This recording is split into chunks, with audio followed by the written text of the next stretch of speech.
ഉണ്ടാക്കാവുന്ന ഒരു പാസ്തയാണ് ഉണ്ടാക്കുന്നത്. ഞാൻ ഈ പാസ്ത ഇതുണ്ട്, ഇതിങ്ങനെ മേടിക്കാൻ കിട്ടും. മിക്സ് ആയിട്ടുള്ള പാസ്തയാണ് വാങ്ങിച്ചിരിക്കുന്നത്, പല ഷേപ്പിലുള്ളതുണ്ട്. ഇത് നമുക്കൊന്ന് 10 മിനിറ്റ് തിളച്ച വെള്ളത്തിലിട്ട് വേവിച്ച് ഇത് എടുക്കേണ്ടതാണ്. അത് നമുക്ക് ചൂടുവെള്ളത്തിലിട്ട് ഒരു സ്പൂൺ എണ്ണയും കൂടെ ഒഴിച്ച് നമുക്ക് വേവിച്ച് വെള്ളം ഊറ്റി മാറ്റിയെടുക്കണം. അതിനുവേണ്ടി ഞാൻ ഒരു ക്യാപ്സിക്കം ചെറുതായിട്ട് അരിഞ്ഞിട്ടുണ്ട്, ഒരു ടൊമാറ്റോ, വലിയൊരു ടൊമാറ്റോ ആണ്, നല്ല ഗ്രീൻ കളറോ റെഡ് കളറൊക്കെ കാണുമ്പോൾ പാസ്തയ്ക്ക് നല്ലൊരു കളറ് കിട്ടും. ഒരു സവോള ചെറുതായിട്ട് അരിഞ്ഞ് വെച്ചിട്ടുണ്ട്. ചെറിയ സ്പൂണ് മുളക് പൊടി വേണം, ചെറിയ സ്പൂണ് മല്ലിപ്പൊടി, 1/4 സ്പൂണ് മഞ്ഞൾപ്പൊടി. ഞാനൊരു 10-15 വെളുത്തുള്ളി ചതച്ച് വെച്ചിരിക്കുന്ന ഇത് നമുക്ക് ചേർക്കാം. ഒരു 2 സ്പൂണ് ടൊമാറ്റോ കെച്ചപ്പ് വേണം. ഇത് ഒറിഗാനോ ആണ്, ഇത് നമുക്ക് വാങ്ങിക്കാൻ കിട്ടും. അത് പാസ്തയൊക്കെ ആകുമ്പോൾ നല്ലോണം ഫ്ലേവർ കിട്ടും ഇടുവാണെങ്കിൽ. നമുക്ക് ആദ്യം തന്നെ ഈ പാസ്ത ഒന്ന് വേവിച്ചെടുക്കാം. ഒരു പാത്രം വെച്ച് വെള്ളം ചൂടാക്കിയിട്ടുണ്ട്, ഒരുവിധം തിളയ്ക്കുന്നുണ്ട്. നമ്മൾ ആ സമയത്ത് ഈ പാസ്ത അങ്ങോട്ട് ചേർക്കാം.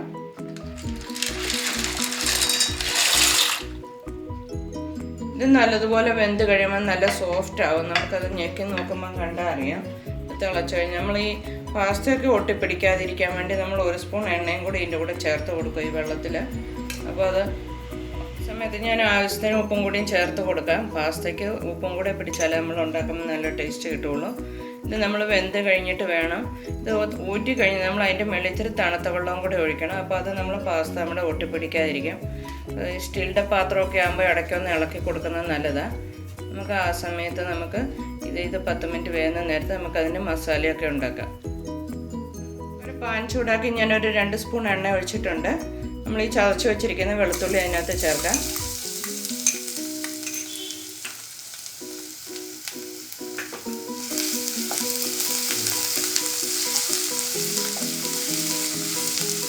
അതൊന്ന് നല്ലതുപോലെ മൂക്കുമ്പോൾ നമുക്ക് ഉള്ളി ചേർക്കാം.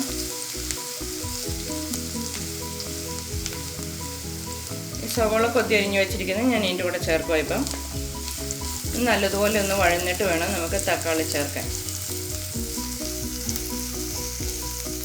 സവോള നല്ലതുപോലെ വാടിയിട്ടുണ്ട്. ഞാൻ ഈ സമയത്ത് ടൊമാറ്റോ ചേർക്കുകയാണ്. ടൊമാറ്റോയും നല്ലൊന്ന് ഇച്ചിരി വെന്ത് സോഫ്റ്റ് ആകുന്ന വരെ നമുക്കൊന്ന് ഇളക്കാം. സവോളയൊക്കെ നല്ലതുപോലെ വഴന്നിട്ടുണ്ട്, ടൊമാറ്റോയും നല്ല വഴന്ന് സോഫ്റ്റ് ആയിട്ടുണ്ട്. ഞാനിപ്പോൾ ഈ മുളക് പൊടി മല്ലിപ്പൊടിയൊക്കെ ചേർക്കാം. നമുക്ക് 1 സ്പൂൺ മുളക് പൊടി ചേർക്കുകയാണ്. ഒരു 1/2 സ്പൂൺ മല്ലിപ്പൊടി ചേർത്താൽ മതി. 1/4 സ്പൂൺ മഞ്ഞൾപ്പൊടിയും കൂടിയും ചേർക്കാം.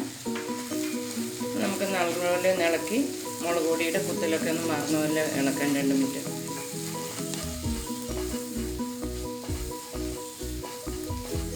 ഈ മസാലയെല്ലാം ഒന്ന് മിക്സ് ആകാൻ വേണ്ടി ഞാൻ ഒരു 1/2 ഗ്ലാസ് വെള്ളം ഒഴിക്കുകയാണ്.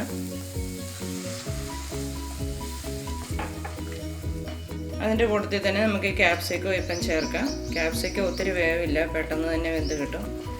അതൊന്ന് നല്ലപോലെ മസാലയെല്ലാം മിക്സ് ആയി കഴിയുമ്പോൾ നമുക്ക് പാസ്ത ചേർക്കാം.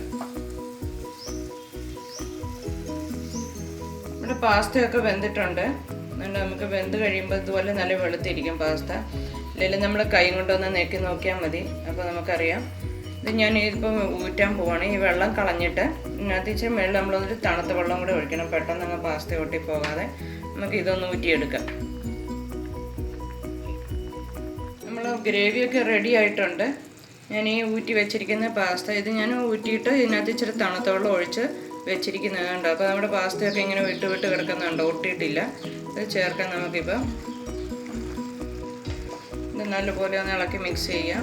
അതിൻ്റെ കൂട്ടത്തിൽ ഞാൻ 2 സ്പൂണ് ടൊമാറ്റോ കെച്ചപ്പ് ചേർക്കാം. നമുക്ക്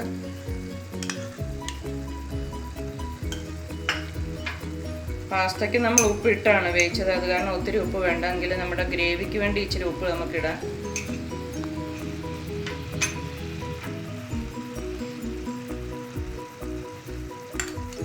ഒരു ചെറിയ സ്പൂണ് ഒറിഗാനോയും കൂടെയും ചേർക്കാം. ഇതെല്ലാം നമുക്ക് നല്ലതുപോലെ ഒന്ന് ഇളക്കി മിക്സ് ചെയ്യാം. നമ്മുടെ പാസ്ത റെഡി ആയിട്ടുണ്ട്. ഞാൻ ഇനി ഗ്യാസ് ഓഫ് ആക്കുകയാണ്. ഒത്തിരി ഡ്രൈ ആയിപ്പോണ്ട്, ചെറിയതായിട്ട് കുഴഞ്ഞിരുന്നാൽ മതി. നമുക്കിതൊരു സെർവിങ് പ്ലേറ്റിലോട്ട് മാറ്റാം. നമ്മുടെ പാസ്ത നല്ല റെഡി ആയിട്ടുണ്ട്. വളരെ ഈസി ആയിട്ട് ഉണ്ടാക്കാം. പിള്ളേർക്കൊക്കെ വളരെ ഇഷ്ടപ്പെടും. എല്ലാവരും ഒന്ന് ട്രൈ ചെയ്ത് നോക്കണം. റെസിപ്പി ഇഷ്ടമായെങ്കിൽ ലൈക്ക് ചെയ്യണം, സബ്സ്ക്രൈബ് ചെയ്യണം.